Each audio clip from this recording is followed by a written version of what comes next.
Hi guys, it's Zhang again from Moolahwise.com. And today I just want to make a quick video about the four quadrants of cash flow. This idea came to us from a Robert Kiyosaki book, Rich Dad, Poor Dad, which is a great book about how he tells a story about his rich dad and his poor dad, and how their thinking is different. And I like to use this quadrant of cash flow when I'm explaining certain things to my clients. So I wanted to make this quick video to kind of highlight it. So in this book, he talks about there's four quadrants of cash flow. So the first quadrant is what we call an employee. Okay. They You trade your time for money. And this is earning an active income.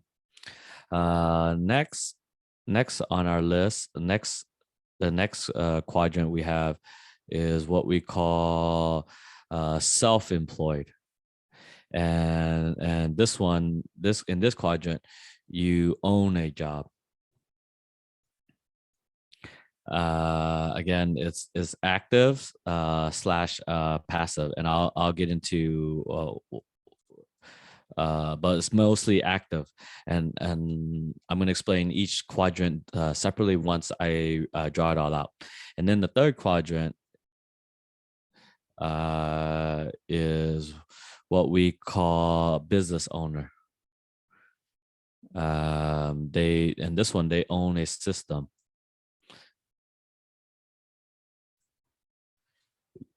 And this one is passive, mostly passive. And the fourth quadrant is what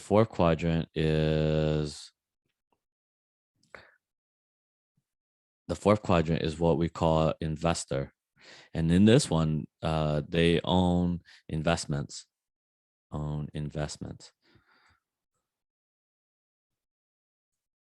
And this one is passive. The way the money is made is also passively too.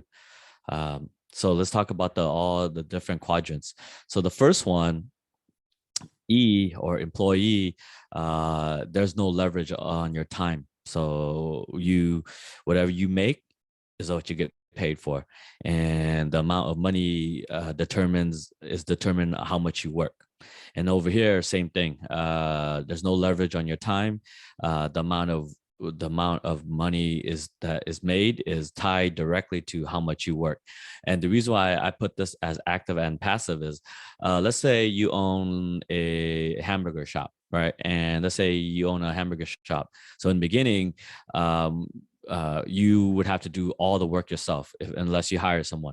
Once you hire someone and you have staff in place, then the money becomes passive. But in the beginning, you would still need to work actively to build it up.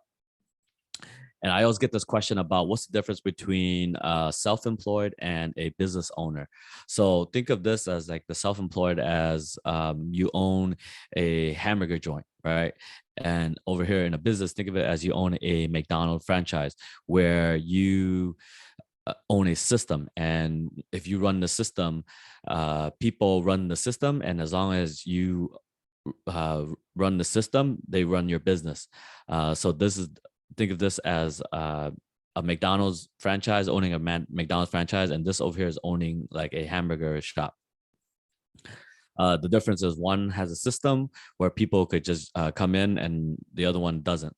In this quadrant, there's leverage on your time because people work in your system, and the income does not depend on actively making it. And in this system, in this quadrant, people work with you. And then the last quadrant is what we call investment or investing. And in this one, they own investments, and this is all passive. And this quadrant, your time is also leverage. And also the income in this quadrant is not dependent on how much you actively work. So if you notice, these two quadrants over here are active, meaning you have to actively work into making an income. You're basically trading time for money. And over here, you you work more passively, meaning the part that is required to make the money, it doesn't require you, so you don't have to be there to make the money. um, so I like to always ask my client, like, okay, so which quadrant are you currently in, and which quadrant do you want to end up in? Most people, when they first start out, they're employees, and then they build up a little bit of money, and then they save and buy their own restaurant, their own rental property or something that will allow you to have to be self-employed. And then after that, they may buy a system, or buy a business that has a system. And then after that, maybe they will learn how to their money works and put it into investments. So I always ask my clients is, where are you currently at? Which quadrant are you in currently? And which quadrant do you want to move to?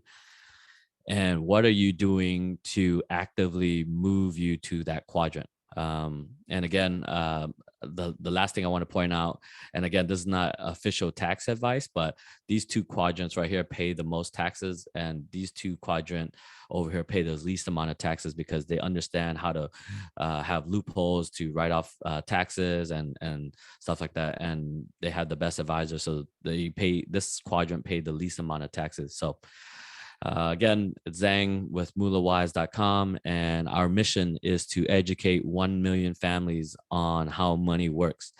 And we can't get there without you.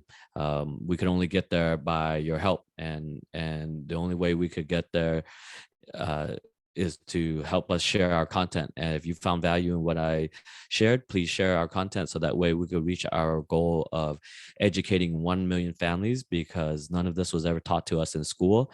And it's our fiduciary responsibility to teach this to the next generation, so that way the next generation doesn't grow up with making bad money choices. All right. So again, it's Zhang with Moolahwise.com, and I hope you enjoyed this. Thank you for watching.